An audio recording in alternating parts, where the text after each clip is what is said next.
I don't know. I feel like I want everybody to use not their brain, but like be consistent, logically speaking. I don't want nobody to be disingenuous. I just feel like if you are your inquisitive level, if you got your inquisitive stats maxed out at 99, I feel like they should, be active for every part of this investigation that you might have been skeptical about. And so to me, it's a little odd, you know what I'm saying, to come out around this time. One could argue 100% that the bodyguard felt bad after Tory Lanez was stabbed apparently 14 times. And I also read that his lungs collapsed, but he was removed from his breathing tubes or his I don't know. He was never on a ventilator, but I don't know what he was removed from. He had tubes. Now, chat, I've had a collapsed lung. That shit's no joke. If you had double collapsed lungs, I'm not saying that he didn't get stabbed. I'm definitely not trying to say that. I'm not a skeptic. But if you were undergoing like a pneumothorax, which is the medical term for a collapsed lung, those tubes are going to stay in you for at least, I would say, 48, 72 hours. It has something to do with making sure the air doesn't get trapped in that pleural cavity. When the air gets trapped in your pleural cavity, the air compresses onto the lung. That pleural cavity is the space in between your chest wall and your lung. And when the pleural cavity gets air or oxygen inside of it, it compresses onto the lung. So they either need to give you a catheter to release the air from the collapsed lung so you can breathe normal again, or they do what's called a VAT surgery, which is a video-assisted thoracic surgery. It's like a chest surgery. If you had double collapsed lungs, you're not getting off of those tubes in 24 hours.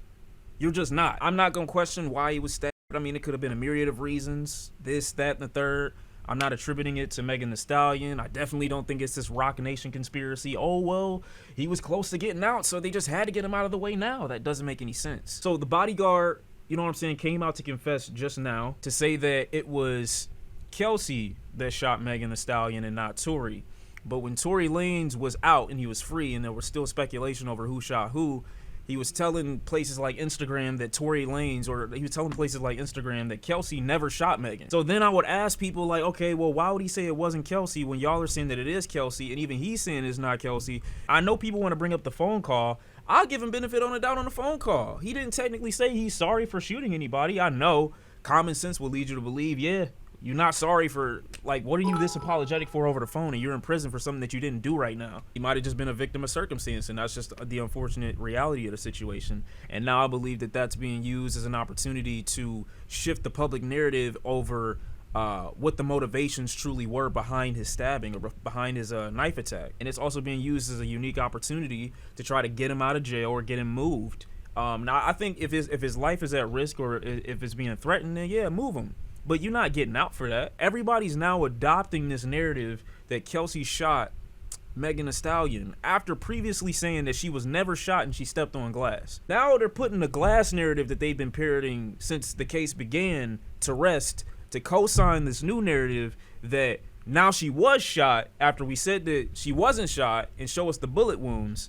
Now all of a sudden she's definitely been shot and it was Kelsey that did it whole time. Like, when did this conversation take place?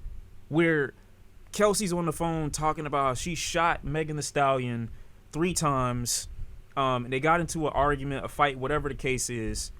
Where were you to hear this conversation? So where did he come from? Where'd the extra security guard come from to witness this conversation?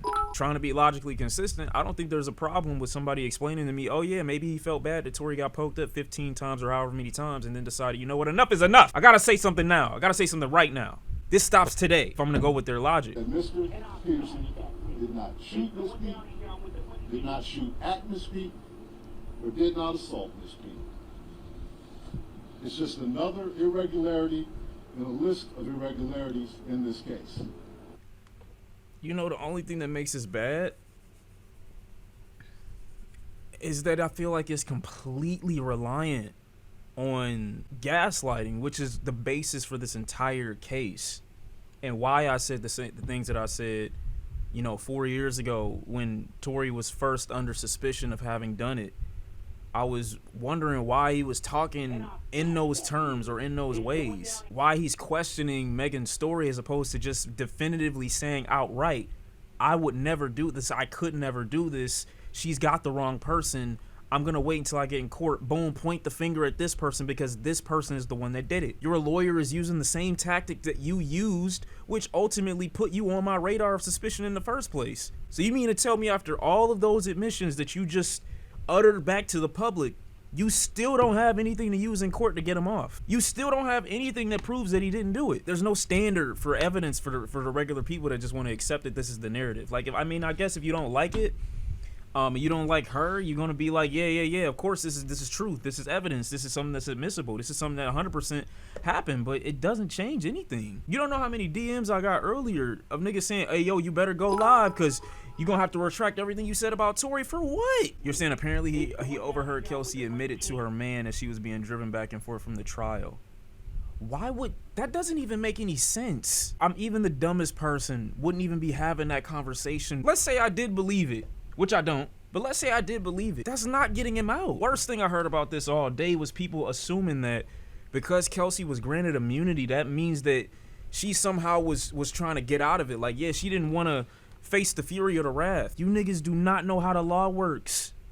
That is not why people get granted immunity. Like, I really feel like Twitter may have done irreparable damage to a lot of niggas because you question everything but don't want any information. That's the crazy part. Or you have a question and you want to make your own answers. Even though unknown DNA was found on the gun. They said unknown DNA was found on the gun. That's not what happened.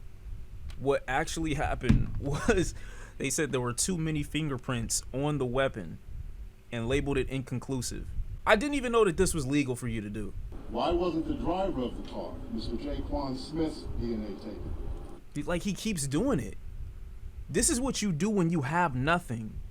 You keep asking people whose job it's not, why, to cast doubt. This is dog shit lawyering. The fuck are you asking me that question for?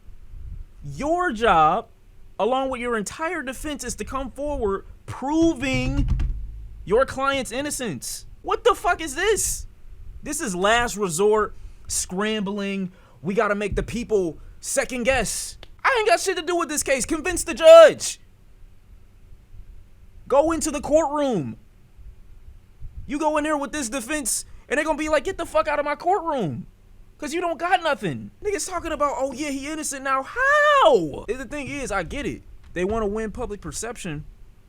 At the end of the day, I don't think they realize how useless that is. He's already been sentenced. He's already in. You giving this doubt to the public does nothing. Go get some evidence.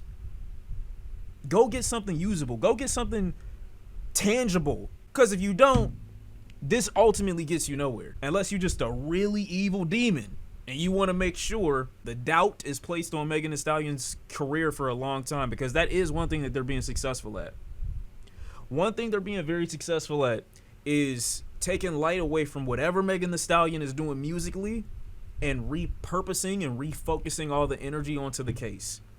That's one thing that they're doing right now that's working. Because I can't see anybody having a genuine discussion about our music amongst all this. Every couple months, there's another little piece of information that gets released and the narrative and the music conversation gets shelved, and now we're talking about the case again 4 years later. So I don't see how she ever moves on completely, given that this keeps being brought back to the surface. Anything having to do with him is her fault. It make me feel bad for everybody. It make me even feel bad for Tory, because at this point I'm just like, bro, you wasting your money. You might as well just face facts.